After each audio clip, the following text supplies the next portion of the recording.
I walked in one breakfast and I hadn't slept all night. And I remember sitting down and she was like, what's wrong? And I was like, before I tell you about this, I need you to tell me I'm crazy. And she was like, okay. So I told her about this idea of starting the tequila company and ensuring that women led at every single level, from the agave fields to the distiller to here in the US. And she smiled and she said, I'm not sure I'm a great judge, but this is exactly my kind of crazy.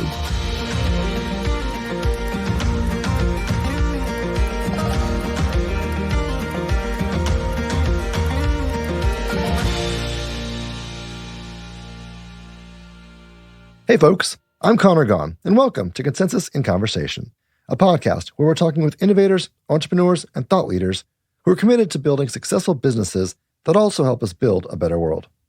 I'm especially excited for today's episode because I got to sit down with a couple of friends, new and old, over a glass of fine tequila to hear how they are revolutionizing the world of spirits, bringing sustainable, women-led, women-powered tequila to the market.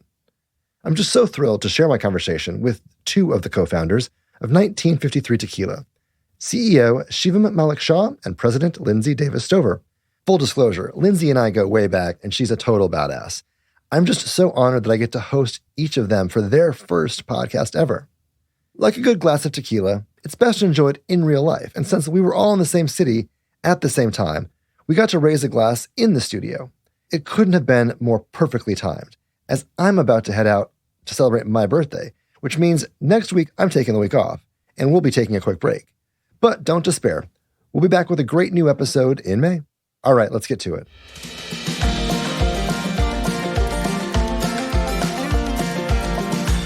Thanks for being here today. Okay, so let's just start with simple introductions. I'm Lindsey Davis Stover. And I'm Shivam Mallick Shah. And together, part of the founding team to the co-founders of 1953 Tequila. So before we get to actually the business, I want to make sure that folks get to know you guys, because I, full disclosure, have known Lindsey for quite a while and we've been friends. So I think that everyone should get to know you because you're amazing. So give us a little bit about your story. Well, thank you. So my story actually did not include tequila at all until, other than in really enjoying it, until about 3 years ago. At all is probably not totally accurate. I should be fair on that. I should put a disclaimer. Yes, I definitely have enjoyed it, especially originally being from Texas. I know good tequila. But it's interesting, my career path has always been around veterans policy and defense-related policy. And I think one of the things the three co-founders share is we've all served in an administration before and really come from a policy perspective and positions in the past that have served others. So I started out as chief of staff on Capitol Hill for years to a congressman from Texas, Chet Edwards, and then went over into the Obama administration and served as a senior advisor at the Department of Veterans Affairs and have been doing veteran policy consulting for the last, since 2012, I guess. Awesome. Okay. My turn. So like Lindsey, tequila was not a part of my story until recently. I'm from New Jersey and the daughter of immigrants, was the scholarship kid my entire life, and started my career in the private sector, initially in investment banking and later in management consulting. I don't know if I'm cheering for investment banking, but it was a formative experience. Yes. If anything, it helped me understand how I wanted to spend my days, which was in a place that was more mission-driven. Yeah. And ultimately, I made a switch into working in education, coming to DC, ultimately to work in the Obama administration on innovation programs in the Department of Education, ran a charter school here in DC, and have done work with two of the world's largest philanthropies, also in education. And so, like Lindsey said, all of us had this experience of working in different fields, but always working in a space ultimately that was about creating opportunities for other folks. As you look back at the recent past and the skill sets that have become part of starting a business, do you see connection points between your work in policy and Veterans Affairs, your work in policy and education, and like entrepreneurship? Was there ever a hint in your mind that this was something that could be, or are there connection points that you can look at and say, yeah, there's a huge similarities or skill set alignment between X and Y? You know, having had a background in policy and in politics, I think in so many ways to get things done, it's about building relationships, right? And we see that every single day in the work we do in tequila. It's building relationships with our partners in Mexico. It's building relationships with different suppliers, right? Those relationships matter when you need to get things done. And for us, they matter because we are a value-based company. And we knew we wanted to build a company that made great tequila, but also did good things in the world. And I think when you are starting a company that has a set of values like we do, relationships become even more important, right? Because there has to be that trust level there to know that the partners you're working with are also aligned in your values. So I think for me, the biggest transfer of skill set has been that relationship piece and understanding how to work with people who come at problems and challenges differently than we do. Yeah. Yeah. And I would add to that just having a learning mindset. We've been in situations where we're new to the table and learning how to ask good questions, listening and developing the relationships, but also knowing how to do the research and just learning how to learn, I think has been important for us. We've been the only person like us at the table many, many times in lots of different ways. And we've heard no many, many times. And we've also had people who've bet on us many times. I think when you're an entrepreneur, you have to be used to all of those things. And you have to have the muscle to really be clear about the vision you're trying to build, but also really having the judgment to know when you need to course correct. And I think the mix of our work experiences, but also our life experiences actually prepared us really well to start this company. I love that. There's certainly a big, not just emphasis, but even in like entrepreneurial thought leadership, there's this huge focus on grit and like, how do you continue to push when people say no, but also how do you know when those no's mean course correct? I think that's a really interesting observation. I mean, we definitely have course corrected.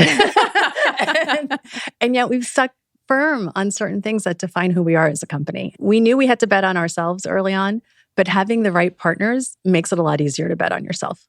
You certainly both had very esteemed and important jobs and titles in Washington, D.C., in kind of the policy arena. I'm curious what the difference is between kind of your experience in a fairly hierarchical, fairly bureaucratic, I mean, by definition, bureaucratic system at a senior level contrasted with the kind of messy, chaotic world of startup land. I mean, there are so many ways to There are so many ways. I know, right? Yeah. One of the things I think has been nice about getting out of that bureaucratic system in a way is sometimes when you get a no in a bureaucratic system, it's hard to show people a yes. It takes time, right? I think for us, when we get no's and we firmly believe we can get to a yes, we can quickly move, right, to show that yes. And I think having that flexibility has been important. But I think also coming from that bureaucratic world too, we understand the importance of working a system and understanding the system, understanding the rules of the game and figuring how to play within those rules and ensure that we can get the outcome we want at the end. So I do think the skill set you have coming from a big bureaucratic system and then also having the flexibility on top of it is a winning combination because we can figure out how to get to that yes easily. And we have the ability now to pivot quickly and do it. I think we also learned how to think about different audiences as our client or as our customer. Oh, sure. You know, I feel like in the private sector, when I worked in investment banking, people came from different experiences, but for the most part, there was a fairly homogenous experience and a fairly homogenous set of skills and training that we had in that role. That's an understatement. Right? In government, it was very different. I mean, there were folks that were career civil service. There were folks coming from the private sector. There were folks from so many different walks of life. And we learned and trained differently, and we saw problems and we saw solutions differently, right? And sometimes our client is the Hill, and sometimes it's the public, and sometimes, hopefully, the solutions overlap. But I think we learned in lots of ways in our government work to really think about who our audience is, who our client is, who our customer is, and then really thinking hard about what's the message and what's the point that will get us to the next step. And I think that's part of how we learn to get to yes. Yeah. And one thing I'd add to that too, for me coming out of the Department of Veterans Affairs, it is very much a mission-driven organization. And I think for us, that's how we run our company in so many ways too, right? We are very mission-driven in the sense that we have a set of values and it's opening doors for women and promoting women at every level. And we love the fact that we're founded, farmed, distilled, and led by women at every level. And we're unique in that way in the tequila industry. I think for us, having that purpose every day matters, because I do think that helps us find the yes a lot quicker. I want to come back to the mission-driven thing. I think that's really interesting. And obviously, our whole ethos in our storytelling at Consensus and Conversation is to talk to entrepreneurs and companies who are doing good, doing well. So before we jump into the business, I think we're remiss if we don't talk for a second about, Lindsey, your run for Congress. I don't know that we've had any guests yet who have been candidates for federal office. You might be the first. And I was there. I know there's a lot of fun stories. But tell us a little bit about how you decided to do that and maybe what you learned about yourself in the process that, again, in retrospect, may inform how you think about building a business. Yeah, I mean, there are definitely some commonalities. And I do think it is what, in so many ways, jump-started me into this new world of tequila. I never thought I'd run for office. I loved being behind the scenes and thought I was fairly good at being behind the scenes and making things happen. And I was very comfortable in that way. And so running for office in so many ways is very uncomfortable for me to be out front. But I think it was also really good for me to learn how to do that and to learn to build that confidence muscle inside of you that, for me, it took some work, honestly. And I think running for office, it made me not afraid to fail. As you know, my run was unsuccessful. And so many good things came out of that for me personally, in my growth personally and professionally, but also for my family too. Having two little girls see their mom put herself out there and run for office, I think has given them confidence in other areas too, that I hope they can carry that on. So I try to find the good in that. I approach things differently now, having done that, because I think when you take away that fear of failure in your life, a whole new world opens up for you. Sure. And for me, it was like, okay, I did this. I put myself out there.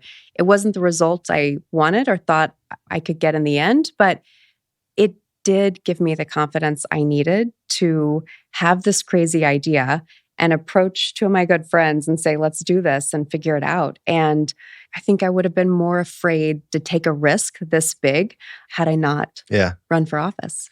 Well, and just on the tactical side, I've always said to folks, as both someone who's worked in the policy and kind of advocacy campaign space alongside business, campaigns are like the fastest startup you ever run. Like you go from zero to full team in as rapid a time as possible. Obviously, you're looking at different return on investment metrics, but from a building and organization perspective, there are incredible similarities. And you can get good at building and leading a team in that environment. Absolutely. And I think as we look to build out our sales force now, to me, it's like building out a field team. It is literally pounding the pavement, knocking on doors, connecting with restaurant and bar owners, other distributors in the area, and really creating that brand and presence. Mm-hmm. To me, is very similar as we built that field team, right? Yeah. Because I think a lot of the same qualities apply both places. Yeah. So then how did you guys meet? And then we can get to the origin story. How did you guys build this relationship that becomes part of the founding team of 1953 Tequila? Yeah, I mean, it was through the campaign. Yeah. So one of our other co-founders, Allison Kiel-Friedman, ran in the same race as Lindsey. And I have known Allison for a long time. And so during the campaign, I didn't know Lindsey as I know Lindsey today. I knew her as a competitor in the race. The opponent. A really nice, friendly one, I learned. Yeah. But at the time, that's how we met, was through Allison. Oh, that's and funny. it's how we became a team. That's great. Yeah. I don't think I knew that. That's really cool. Yeah. I mean, it is part of our origin stories. So take a half a step back. Tell me the story that got you into a few sleepless nights and how you got this idea, where the spark came from originally. I mean, I've always loved really good sipping tequila. And I just started thinking about not ever really hearing about women in tequila. And then I started researching to figure out, how are women participating in this industry? And I think it was like a Texas Monthly article that I read about tequila, but it was just really focused on big brands that we all hear about and the men behind them. And so when I started doing the research and realizing there really aren't that many women in this industry, why? Why is this the case and how can we change it, right? Yeah. So it wasn't necessarily research around women in tequila. It was honestly the lack thereof. And that's what really started so many incredible journeys that brought us to this moment. But Allison and I ran against each other in the primary in Virginia's 10th district. And obviously we were fierce competitors, but we had a mutual respect for each other. Sure. And they grew into a really close friendship. And so after the campaign was over, we would meet for breakfast once a month, once every other month at least. And I walked in one breakfast and I hadn't slept all night. My hair was a wreck. I just looked like I had been through it. And I remember sitting down and she's like, "What's wrong?" And I was like, "I have something really crazy to talk to you about." And I was like, "I need you to tell me I'm crazy. Before I tell you about this, I need you to tell me I'm crazy." And she was like, "Okay." So I told her about this idea of starting the tequila company and ensuring that women led at every single level, because tequila traditionally is a patriarchal industry and there aren't enough women in the tequila industry. And I thought it would be really important to elevate women from the agave fields to the distiller to here in the US. I then finished with, "Okay, I need you to tell me I'm crazy." And she smiled and she said, "I'm not sure I'm a great judge of crazy," given what we just both came out of, right? "But this is exactly my kind of crazy." And love that breakfast really kind of kicked off this idea. And she quickly introduced me to Shivam, and the three of us then started to build the company from there. I mean, what was it about tequila? Because that seems like one of the harder spirits in the sector. And I suspect we could probably find similar business cases around women-owned food and beverage, especially beverage companies in general. I mean, there's certainly some in the wine space, but way underrepresented. And that's probably your best case sector in food and wine and spirits. But like, what was there something about tequila in particular that piqued your interest? Well, I remember when Allison called me soon after this conversation, and I was like, "What is this idea?" But so then I also did my homework. Yeah. And one of the things I learned affirmed what we were experiencing. All of our friends were drinking tequila. There was definitely a time when everybody we know was getting a vodka lime and soda, and then that became a tequila lime and soda. And it felt anecdotal, but then when we looked at the data, we could see tequila is the fastest growing segment of the spirit sector. Okay. And so there was a real business opportunity. And we were also seeing that more women were drinking tequila than before. So our intuition was really backed up with the data. Yeah. And that helped us see, you know what? We're onto something. Let's see what we can do. Yeah. And I mean, for the novice, walk us through the actual tequila sector, like the industry, from agave field to distillation to distribution. Give us a bit of a snapshot into the industry. It's a fascinating industry, and it has, I think, in so many ways, just beautiful stories that can come out of this industry. When we were on the search to find our partners in Mexico, it was tough. I mean, there aren't many women to partner with in Mexico who own distilleries. And we knew our partner in Mexico was key to ensuring this idea could take off into a business, right? And we also wanted to stay true to ensuring that women were leading from the agave farms to the distilleries and onward. And two, we wanted to work with the distillery we knew would not take any shortcuts. We wanted to make an additive-free tequila.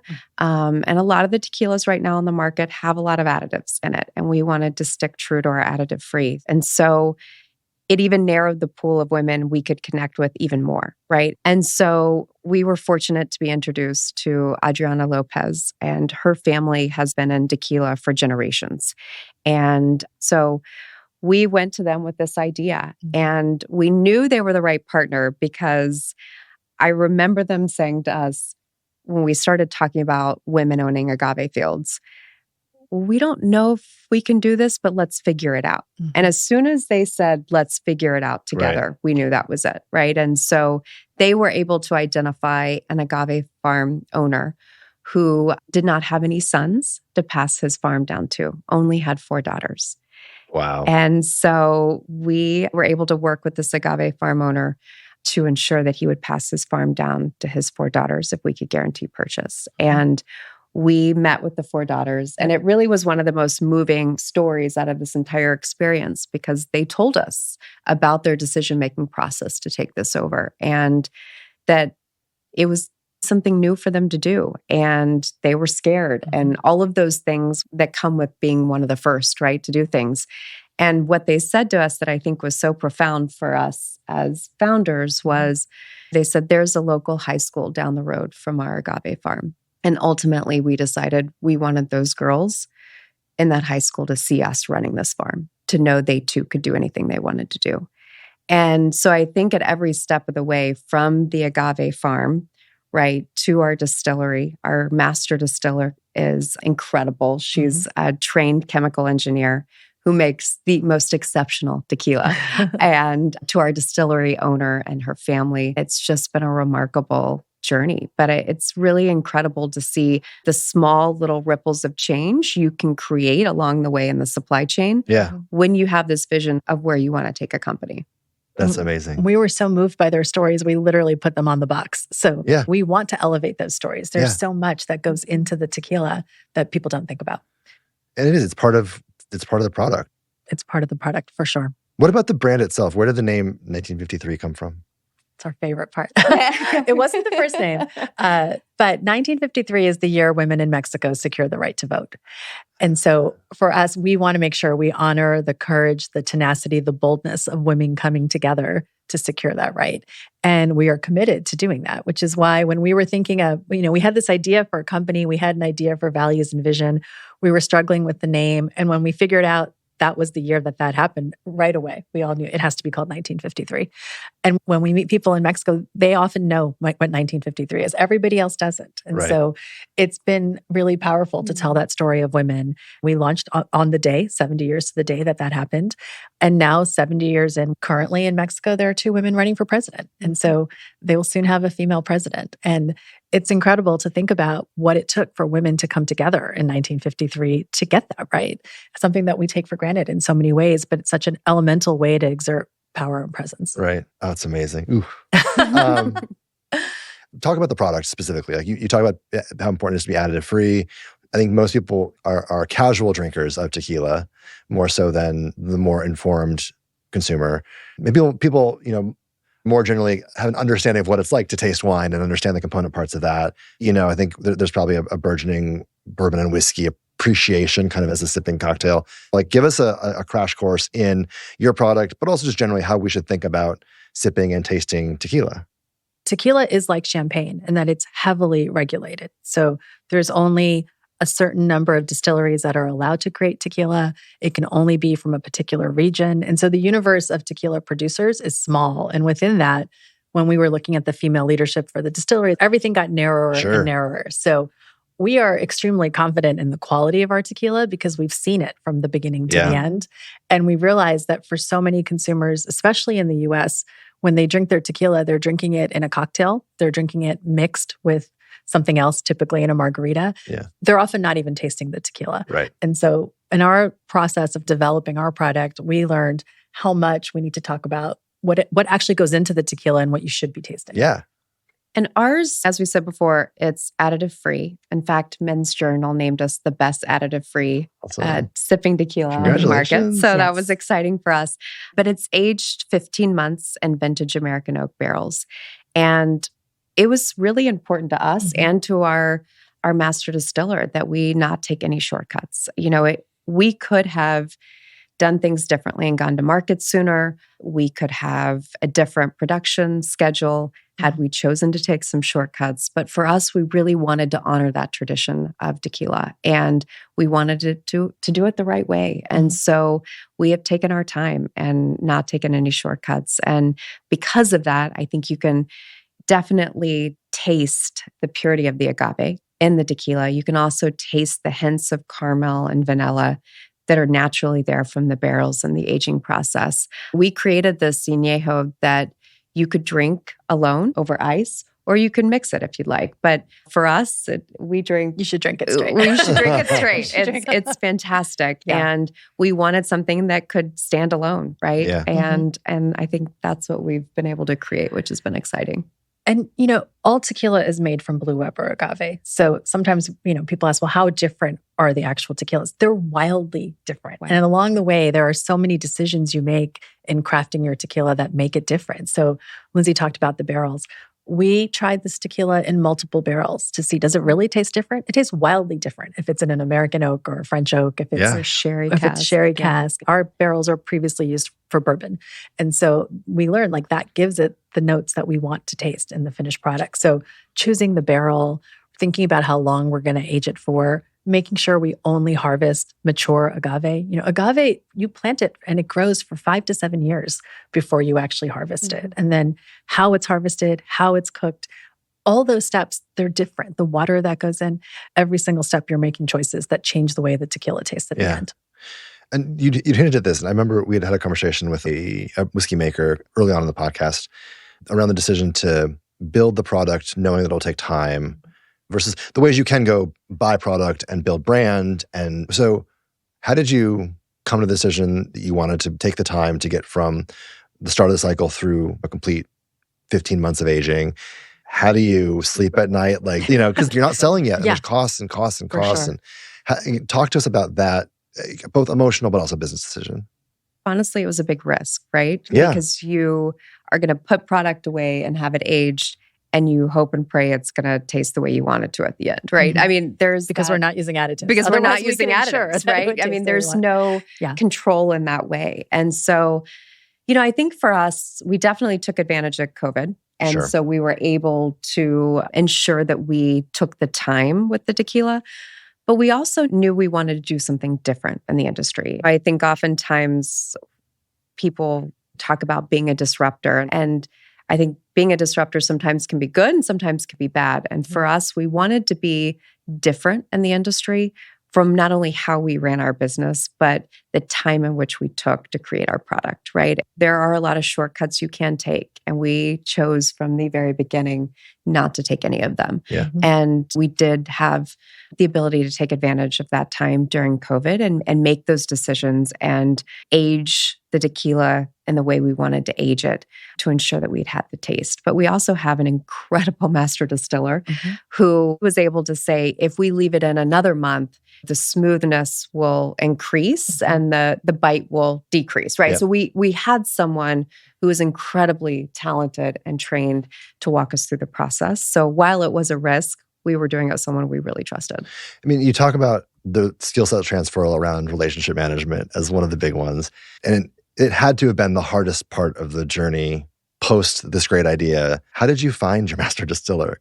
Even if you did all the research and know that there's only so many distilleries and people that have that master certification, how do you get to her? How do you convince her this is a project she should take? Because it's a risk for her, right? An unproven brand new startup in America. How did that process unfold? It was really all about finding the right distillery partner. Yeah. And it was through the distillery partner, we found the farm owners and how we found our master distiller.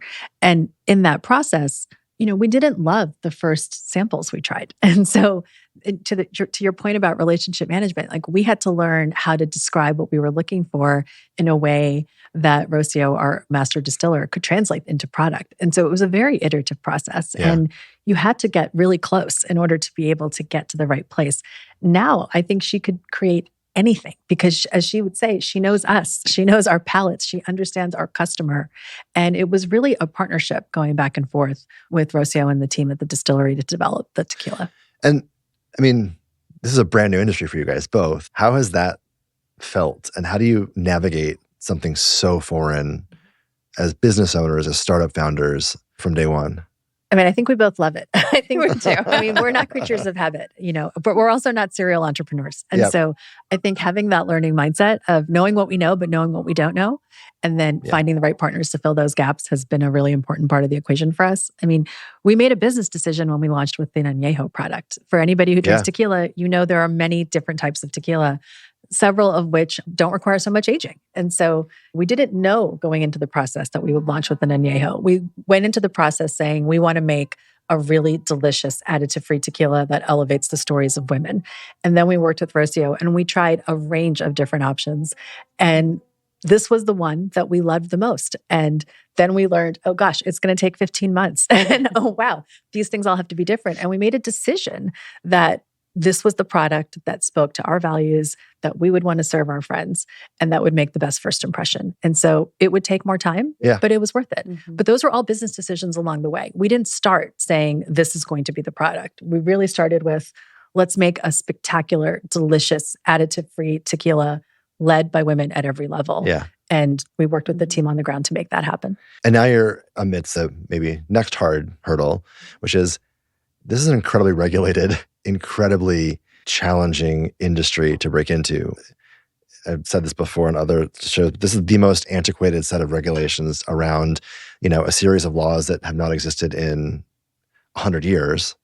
And yet these regulations still do. How do you get to market? How do you knock the doors to get into the restaurants and the bars? How do you get a distribution partner? How do you get into the ABC in Virginia, but the liquor store here, but the grocery store there? Like, how are you thinking about distribution? That's got to be the biggest current challenge. It definitely is. I can't underscore how challenging it is, right? I mean, because not only does each state have different laws, right? In Maryland, each county has different laws, right? And so it's hard sometimes to even have a statewide strategy in some states. Because I think we didn't come from the industry, we are also not afraid to do things differently. We haven't been trapped, I think, by the tradition of how it should be, right? And so when we chose to launch this product, we chose to launch it first and foremost online through Reserve Bar.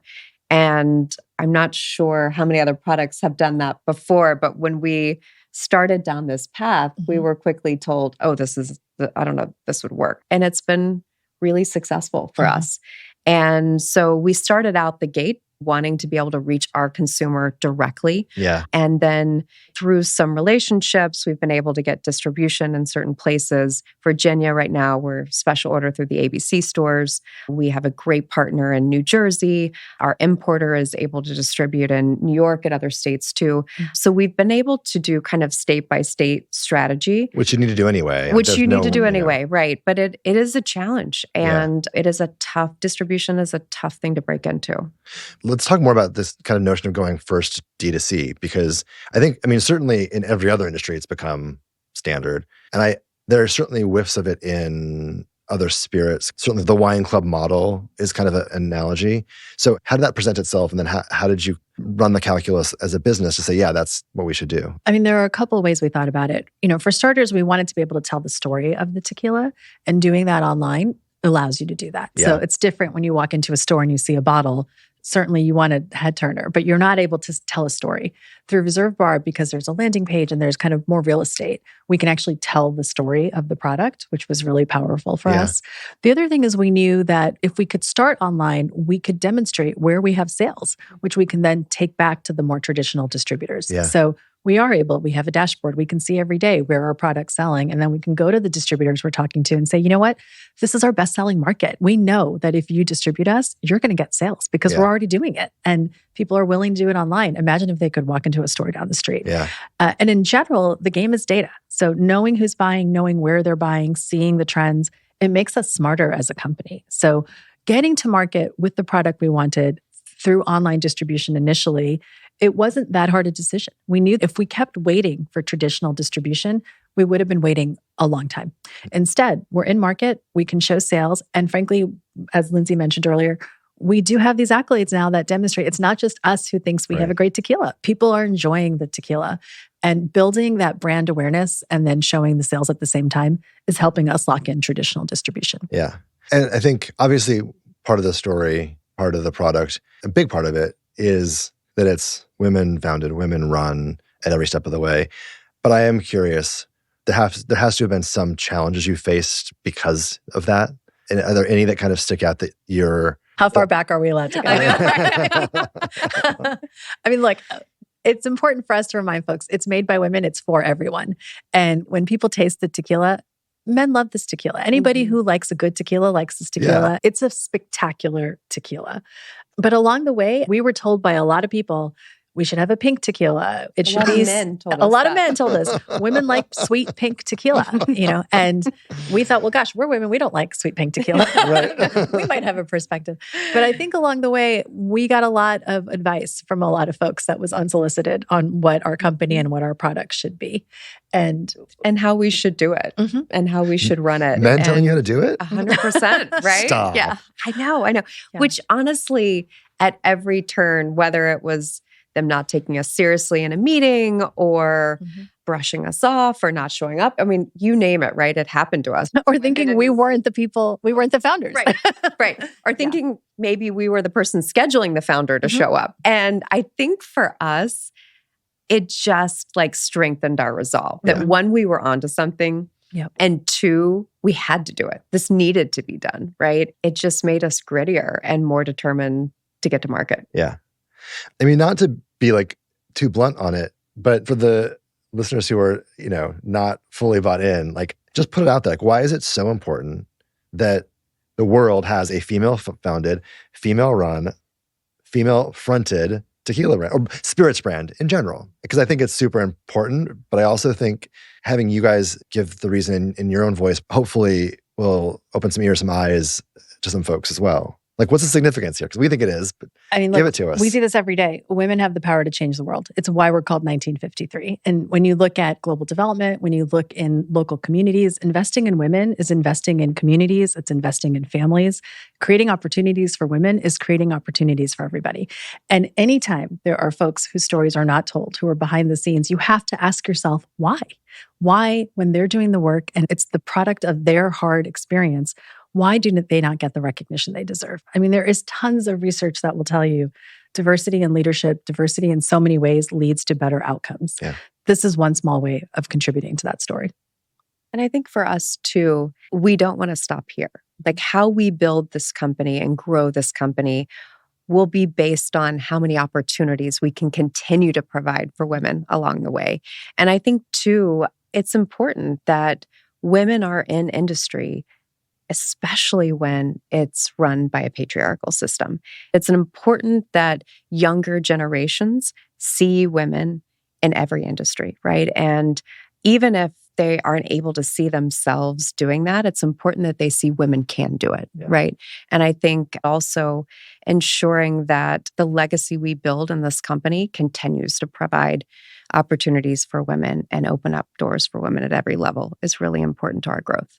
I mean, I think it's an incredibly important, certainly the paramount social impact opportunity, but there's others. And I want to kind of dig into a couple others too. We talk a lot about sustainability.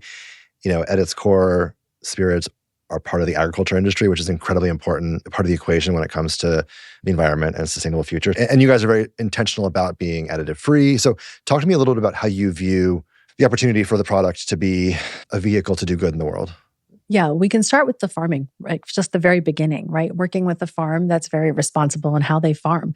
Given the demand in tequila, there's been a lot of pressure to harvest agave early, and that wreaks havoc on the environment. And so we're not a mass market product. We've been really thoughtful in thinking about what can we responsibly harvest? How can we responsibly create a product that's delicious but doesn't do harm to the soil? Yeah. Because ultimately, without great soil, we don't have great agave and we don't have great tequila. Yep. So from the very beginning, we have been working with the farms that are very responsible in how they harvest the agave. Along the production process, again, there are decisions that you make about responsibly processing the agave, what happens to all the waste. All the waste is composted. It's used, again, responsibly. In the packaging of the actual tequila, we have tried really hard. The bottle is designed to be upcycled. So you should see this beautiful bottle on a table someplace with the flower in it, with a candlestick. It is we'll definitely have clips and put it in the notes, but the product is beautiful. Thank you. The cork is meant to be reused. When you open it and you feel the heft of that cork, it should go into another bottle. We hope it eventually you're buying more 1953, but you can put it in your wine bottles or in your other spirits bottles. But we're trying to minimize the waste where we can. We're not there yet. Everybody is trying, but it's definitely something that we're aimed at. We want to leave the soil as strong, if not stronger, not worse. Yeah. It's not in anyone's interest for that to happen. Yeah. So that's definitely been a big part of it for us. And it is a process. That's one of the things that we've talked to a lot of industry about. Like, this is not ever going to be a light switch moment where an entire industry can pivot. And so let's take our gains one step at a time, make a better product than it was last year, make a better package than it was last year, because that's how we're going to get where we need to go. It's not sustainable socially, economically for giant pivots in all these sectors if we're going to actually make moves towards a more sustainable economy. And those small changes matter, right? I mean, they add up. From, our cork to, the decisions we've made to ensure that we create a responsible product, those small decisions have a big impact as they multiply. And that is something in the top of mind for both of us as we continue to develop additional products in the future, is how can we make it better and better and be more responsible along the way. I want to come back to the social impact business kind of notion. I think we've certainly seen an uptick in companies that are either purpose native, right? They're created around some social impact ideal and opportunity, or they're very thoughtful about incorporating smarter social impact practices into the product, the service, everything. We've seen increases in B Corps over the last generation of kind of corporate innovation. And I can't help but think that these are all kind of related to where the world's going and the current generation of founders. But I'm curious how you guys see it and why it was important to you to build something that had such a purpose-driven part at its core. I mean, ultimately, it's good business. And on top of that, it's consistent with our values. So to be able to combine those two into our day jobs was not something we had been able to do before. You know, when I went to business school, I feel like there was still a debate over whether doing what's good for the world is good for business. That feels to have shifted in pretty seismic ways. And I think there's a much broader understanding that doing things that are good for your community and good for the world are good business. And we're seeing that with our distillery. And just when we meet with people who are working at the distillery, we see the pride they have in the product. We see the excitement they have that their stories are being told. We know that leads to a better product. And over time, it just makes sense that businesses should be run this way. Again, we're not huge yet, but we will be one day. And even before we are, we hope larger companies take note too. I mean, part of what makes tequila such an attractive segment is there are margins in there where you can still run your business in a really beautiful, morally responsible way and still turn a very sizable profit. Yeah. And so you don't have to choose. And the more we can remind just by leading the way that we want to lead, but the more we can have that conversation continue, the better we'll have for everybody. Yeah. And I think too, we're seeing consumers wanting to purchase more with a purpose, right? And we're seeing the data really back that up. Yes. And the stories that are told around the product and how people enjoy it. It just provides more meaning to the product, right? And I think that has been critical to our growth as a company as well. I mean, you paint a really amazing, inspiring, compelling picture of what's happening on the ground, on the farm, and like a real tangible impact that you've already seen from building the business in the earliest of stages. I'm curious if you close your eyes and think 10, 20 years into the future at what 1953 looks like and think about what that purpose looks like. How does that purpose look at scale or in 10 years? Like, what does the world look like when you're on your way towards a bigger vision of what this could be? I mean, that gives me chills. Yeah, I know. Like 10 to 20 years. Oh my gosh. It's going to be hard getting up those stairs. 10 to 20 years. We know today such a small percentage of Fortune 500 companies are run by women. An even smaller percentage of venture capital investment goes into companies led by women. In 10 to 20 years, that's gotten better, but it still hasn't gotten that much better. Yeah. So looking ahead 1 to 2 decades, we want the face of this leadership to change. We're still ultimately about creating opportunities for women. We'll have more tequila expressions. We'll have a beautiful range of products. They will all be as delicious and as stunning as this current one is. But ultimately, we want to be about more than tequila. And I think, having that impact and opening those doors for women, not just in our company and not just in our industry, but ways that we can help them take their crazy idea and get to market, I think is a dream we also have. And I think 10 to 20 years from now, when we are running a successful company and we are continuing to break the barriers for women in this industry, I think we'd also like to be able to be in a position to help other young women out who have these crazy ideas. Yeah. I mean, it paints a really optimistic and inspirational view of the future, which I think we need more of. That's why we exist. But also realistic about the fact that, you know, most headlines most days paint a somewhat bleak picture. And so I'm curious how you every day remain optimistic and hopeful. How do you keep painting the picture of what an inspiring future 1953 can create, you can create as entrepreneurs, we all can create as businesses and consumers and a society? How do you defeat defeatism on a daily basis?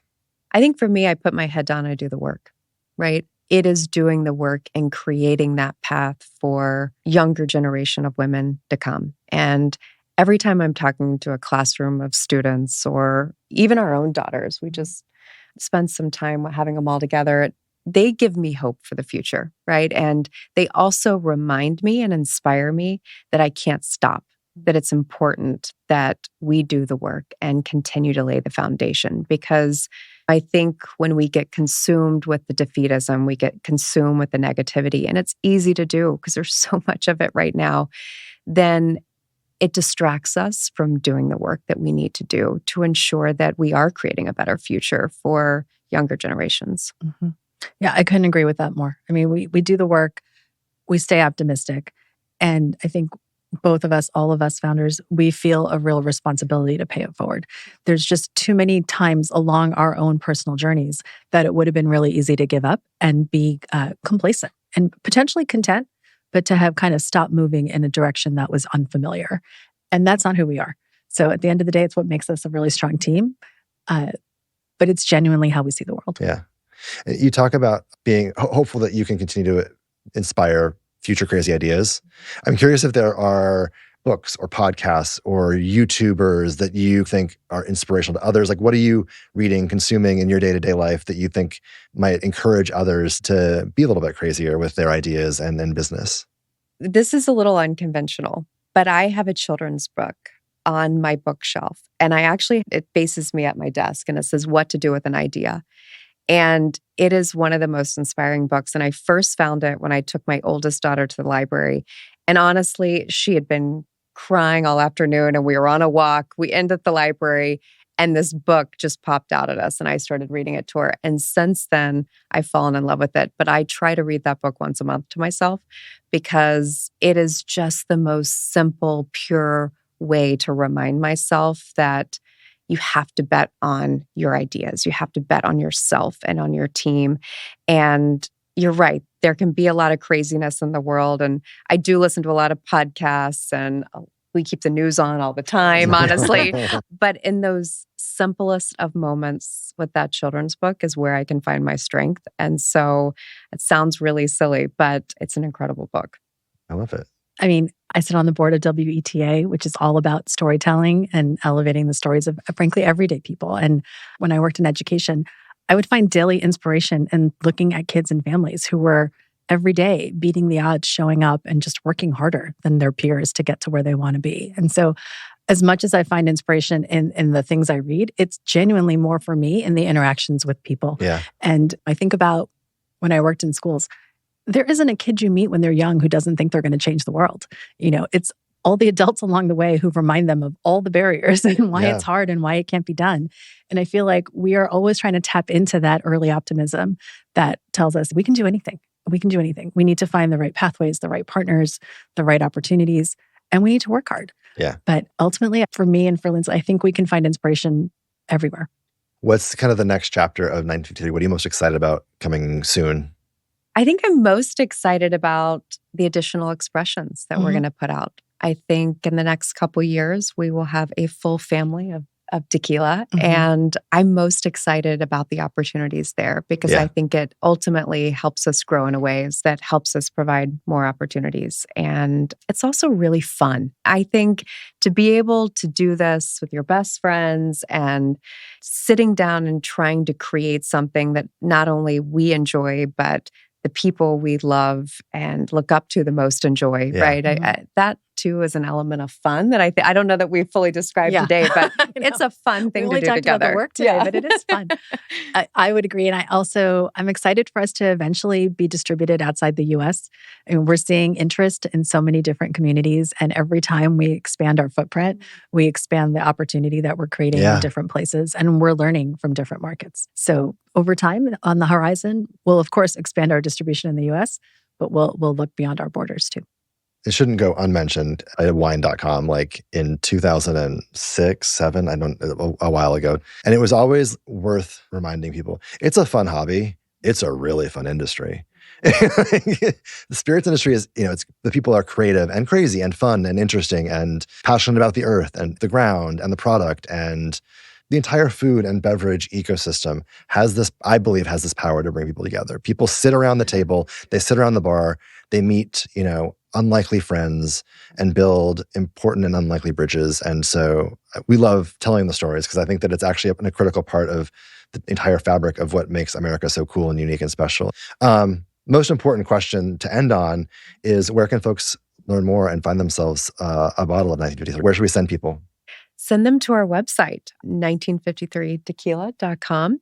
We're also on Instagram and Facebook. If you're in the Virginia area, we're in the Virginia ABCs. We're in a lot of stores and markets up in New Jersey and New York. Reserve Bar also carries us as well. But the quick and the easiest way is our website. Awesome. And we'll put all that in the show notes. Okay. Thank you guys so much for doing this. What a fun conversation. And what an amazing product. I can't wait to test it. Thank you.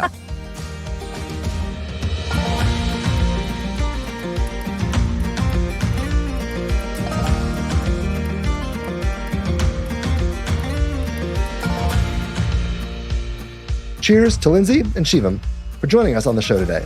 Boy, do I have a new appreciation for agave farming. So many things I learned that I had no idea about, from the basics of how you make tequila to how you get it into people's hands. To learn more about 1953 Tequila and to order yourself a bottle, head to their website at 1953tequila.com. You can also connect with them on Facebook and Instagram at 1953 Tequila. You can reach out to us at cic@consensus-digital.com. That's cic@consensus-digital.com. And feel free to connect with me directly on LinkedIn and Threads at ckgaughan. That's at CKGONE. It's always great to hear from folks. If you've enjoyed today's show, please give us a like, a follow, leave a review wherever you listen. It all helps us to grow our reach and continue bringing you awesome conversations with the business leaders you want to hear from. Thanks, everyone. I'm Conor Gaughan, and I am gone for my birthday. We'll see you in 2 weeks.